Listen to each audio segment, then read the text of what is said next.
أعوذ بالله من الشيطان الرجيم بسم الله الرحمن الرحيم. Assalamualaikum warahmatullahi wabarakatuh. Alhamdulillahirabbil alamin wa bihi nasta'inu ala umuri dunya waddin wassalatu wassalamu ala rasulillahi sallallahu alaihi wasallam wa ala alihi wa ashabihi ajmain. Rabbi shrah li sadri wa yassir li amri wa hlul 'uqdatam min lisani yafqahu qawli.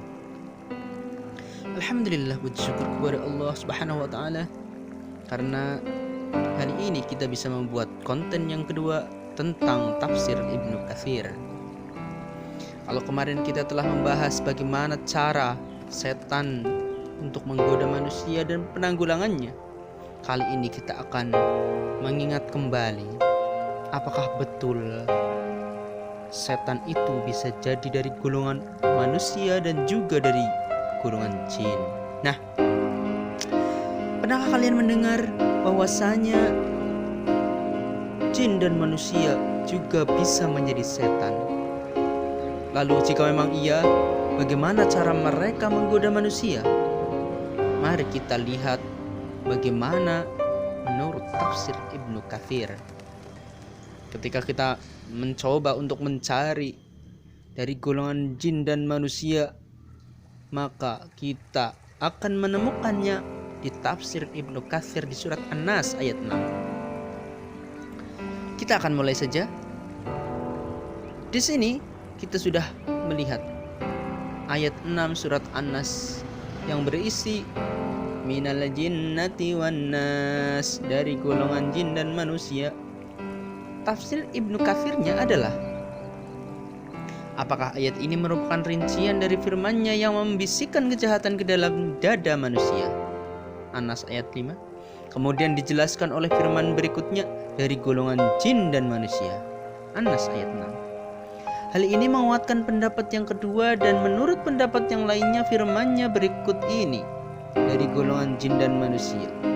Surat An-Nas ayat 6 merupakan tafsir dari yang selalu membisikkan godaannya terhadap manusia, yaitu dari kalangan setan manusia dan setan jin. Sebagaimana pengertian yang terdapat di dalam firman-Nya, wa kadzalika ja'alna likulli nabiyyin adu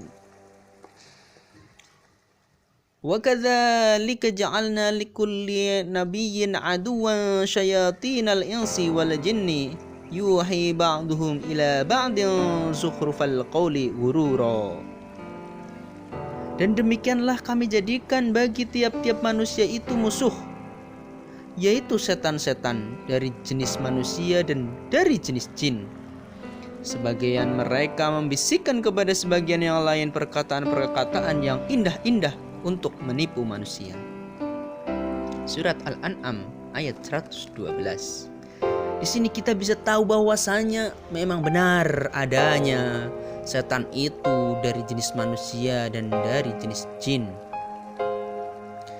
Lalu jika kita bertanya-tanya tentang bagaimana ciri-ciri setan manusia ataupun setan jin, yaitu lihat di surat Al-An'am ayat 112. Sebagian mereka membisikkan kepada sebagian yang lain perkataan-perkataan yang indah-indah untuk menipu manusia.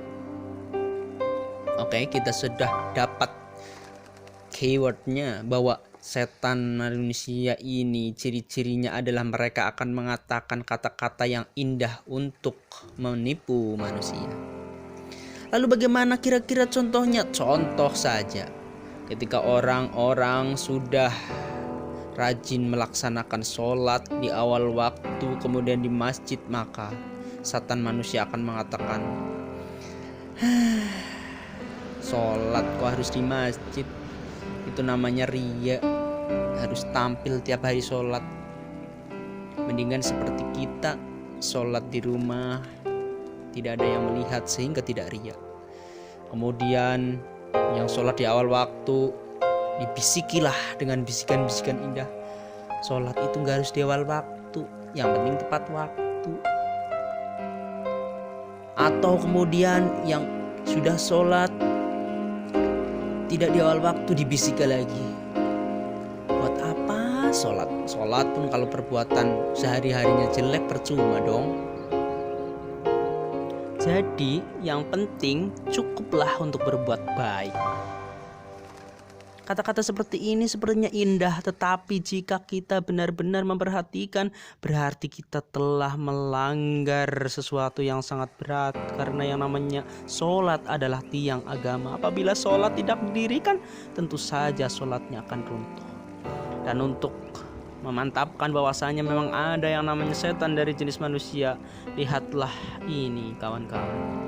Dan semakna dengan apa yang disebutkan oleh Imam Ahmad bahwa telah menceritakan kepada kami Waqi', telah menceritakan kepada kami Al-Mas'udi, telah menceritakan kepada kami Abu Umar Ad-Damsyqi, telah menceritakan kepada kami Ubaid al-Hashkhash dari Abu Dzar yang telah menceritakan bahwa ia datang kepada Rasulullah Shallallahu Alaihi Wasallam yang saat itu berada di dalam masjid, lalu duduk. Maka Rasulullah Shallallahu Alaihi Wasallam bertanya, "Hai Abu Dzar, apakah engkau telah sholat?" Aku atau Abu Dzar pun menjawab, "Belum." Rasulullah Shallallahu Alaihi Wasallam bersabda, "Berdirilah dan sholatlah kamu." Maka aku berdiri dan sholat. Setelah itu aku duduk lagi dan beliau Shallallahu Alaihi Wasallam bersabda, "Hai Abu Dzar, mohonlah perlindungan kepada Allah dari kejaran setan manusia dan setan jin." Aku pun bertanya, "Wahai Rasulullah, apakah setan manusia itu ada?" Beliau Shallallahu Alaihi Wasallam menjawab, "Ya, ada." Seperti itu. Itu adalah potongan kecil dari sebuah hadis yang diriwayatkan oleh Abu Dzar. Jadi, mari teman-teman semua, guru PAI kita harus benar-benar berhati-hati kepada seluruh kata-kata yang indah. Karena kata-kata yang indah itu jangan-jangan adalah bisikan-bisikan tipu daya dari setan. Jika kata-kata indah itu muncul dari hati yang tiba-tiba terbersit, itu berarti bisikan dari setan jin. Tetapi jika kata-kata itu muncul dari manusia untuk kita melakukan hal-hal yang sepertinya indah, tetapi itu bertentangan dengan syariat Islam, maka kita harus menyadarkan manusia itu, dan kita juga harus sadar bahwa bisa jadi dia adalah setan dari golongan manusia. Assalamualaikum warahmatullahi wabarakatuh.